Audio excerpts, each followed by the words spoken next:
Hoje a cozinheira das celebridades, Sophie Zanal, vai nos preparar uma deliciosa panqueca americana de vômito de bebê.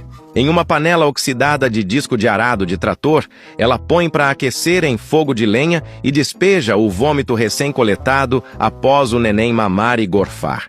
Com a mão pós-siririca, ela espalha tudo pela panela para ficar fininha e preencher bem o espaço. Caramba, o negócio é tão pegajoso que mesmo virando a panela ele não desgruda. É esse tipo de alimento que produz aquele cocô que gruda na parede do vaso sanitário e não sai nem com reza forte. Agora ela desgruda com muita dificuldade da panela e está prontinho para você consumir. Dona Sophie aproveita a oportunidade para dizer que está à procura de um namorado, ela tem uma casinha de taipa e um Bolsa Família para vocês usufruírem juntos. Você conhece alguém interessado? Envie para aquele amigo que não perdoa nada.